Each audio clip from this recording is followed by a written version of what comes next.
Hey guys, it's Miss Casey here. So for today, I will be reading a story to you guys. Normally in the after school program, what I like to do is incorporate some form of geography or cultural aspect to the activity, the reading, the lesson, whatever it may be. So that's what I'll be doing today. So the story for today has origin of Catalan. Catalan is it's from a region in Barcelona called Catalonia. It's basically an area in which the people of Catalonia are trying to be individuals, so separate from the regular society of Barcelona in Spain. And so I just thought it would be pretty interesting. So I have a globe here just to show you guys where it is to give an idea. So this right here is Europe in this area. And I don't know if it's very visible, but the pink one right here, this is Spain. And very, very tiny right here is Barcelona. So that's where Catalonia is. And that's where the story that we're going to be reading is from. Okay, so we're going to get started. So I have our story here now. It's called The Water of Life. It is a Catalan fairy tale, and I was able to access it through Andrew Lang's Fairy Books. Okay, so we're going to begin. 3 brothers and 1 sister lived together in a small cottage, and they loved one another dearly. One day, the eldest brother, who had never done anything but amuse himself from sunrise to sunset, said to the rest, "Let us all work hard, and perhaps we shall grow rich and be able to build ourselves a palace." And his brothers and sister answered joyfully, "Yes, we will all work." So they fell to working with all their might, till at last they became rich and were able to build themselves a beautiful palace, and everyone came from miles round to see its wonders and to say how splendid it was.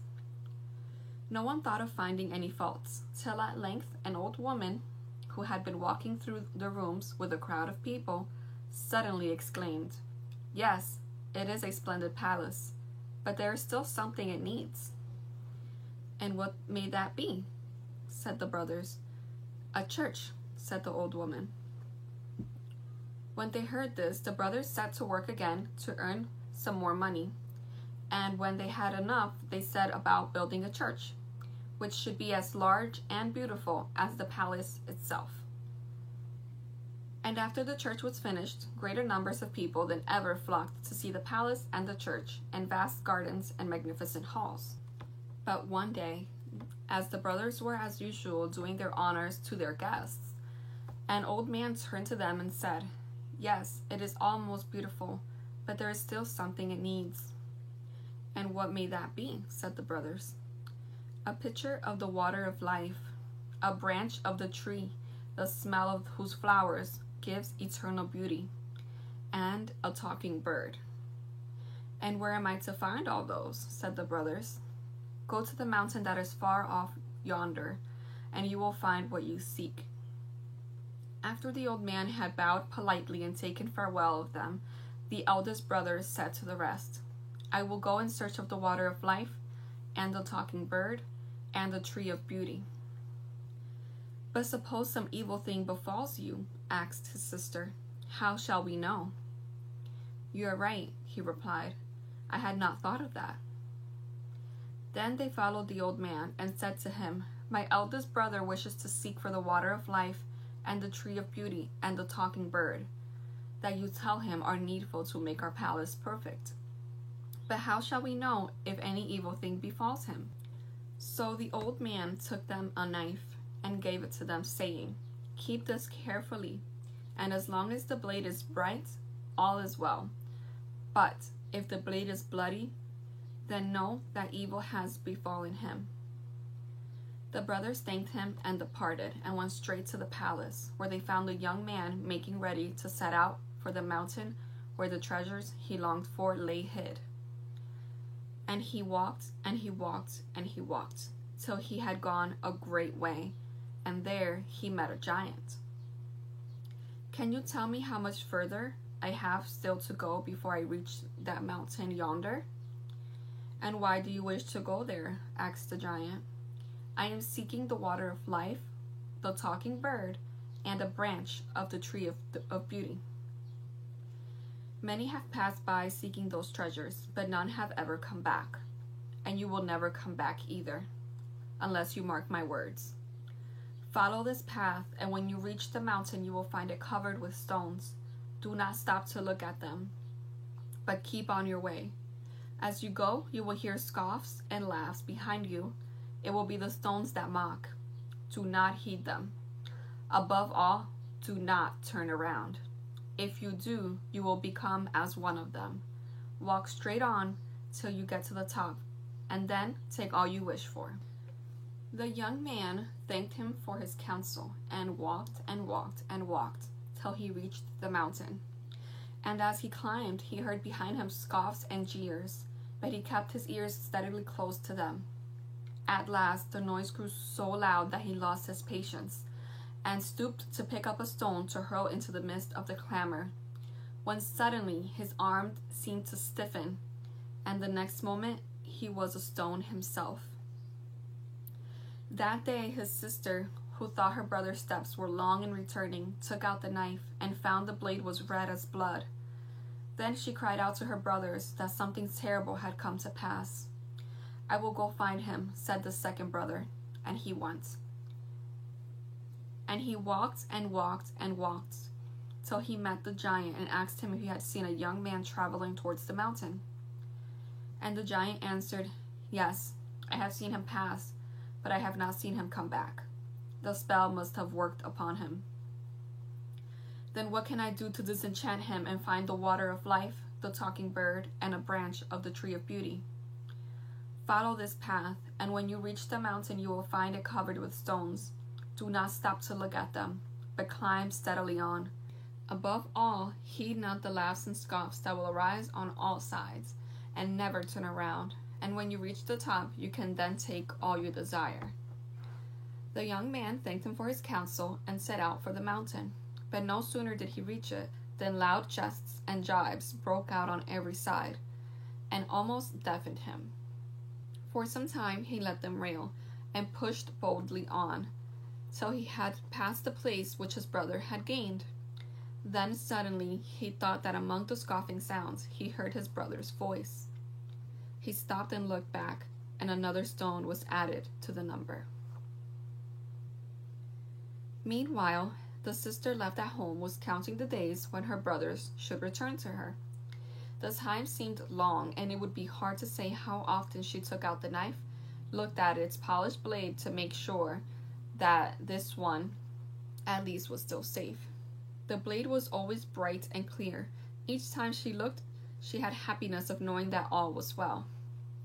Till one evening, tired and anxious, as she frequently was at the end of the day, she took it out from its drawer, and behold, the blade was red with blood.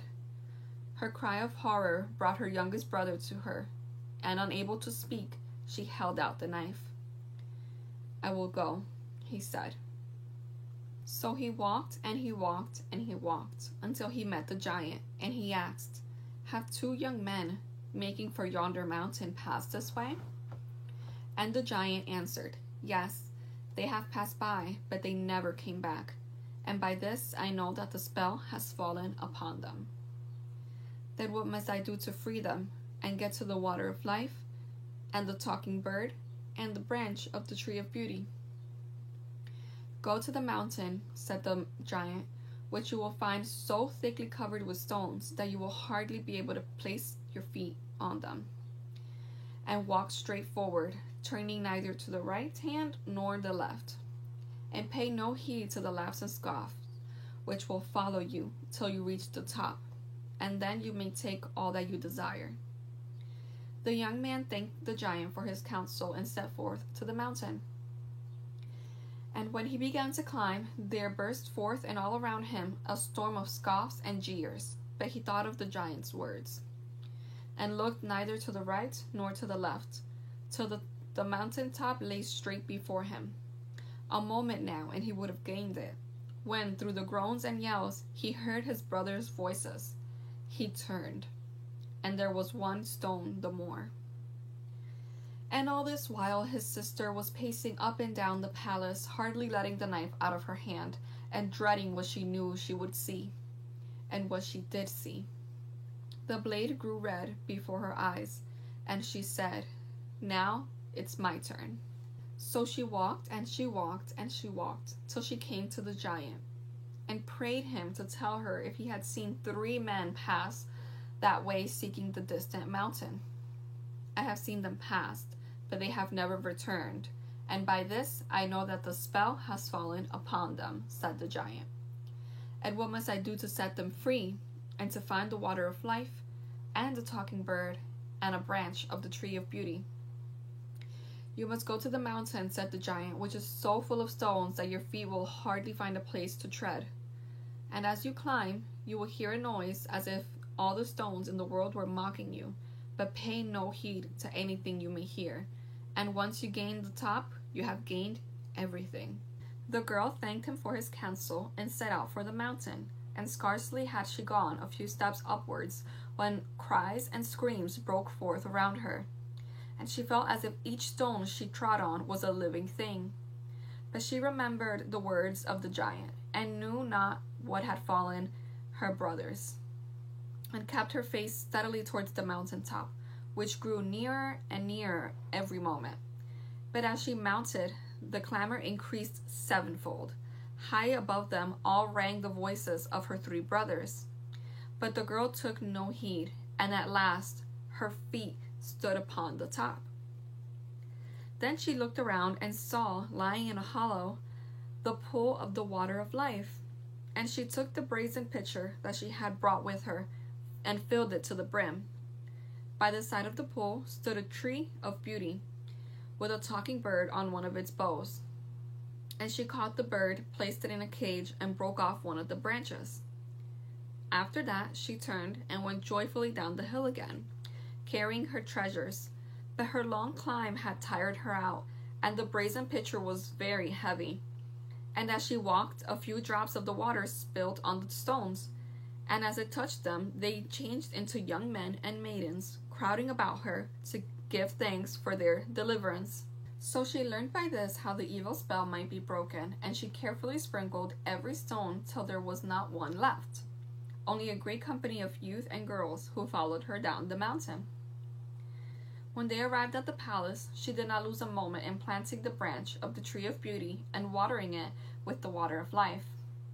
And the branch shot up into a tree, and was heavy with flowers, and the talking bird nestled in its branches. Now the fame of these wonders was noised abroad, and the people flocked in great numbers to see the 3 marvels, and the maiden who had won them. And among the sightseers came the king's son, who would not go till everything was shown to him, and till he heard how it all had happened. And the prince admired the strangeness and beauty of the treasures in the palace, but more than all, he admired the beauty and courage of the maiden who had brought them there. So he went home and told his parents, and gained their consent to wed her for his wife. Then the marriage was celebrated in the church adjoining the palace, and the bridegroom took her to his own home, where they lived happily ever after. The end. So that is our story for today. Again, it is called The Water of Life. It is a Catalan fairy tale, which is a region of Barcelona in Spain. And I really like this story because personally to me, it shows a great lesson in what following instructions and perseverance can do. The 3 brothers were clearly distracted from following the instructions of the giant, and ended up turning into stone, while the sister was able to just keep pushing through all the noise, all of the distraction to achieve her goal, which was to get to the top of the mountain. So yeah, I just hope you guys like the story. I think it's really nice, and thank you guys so much for watching.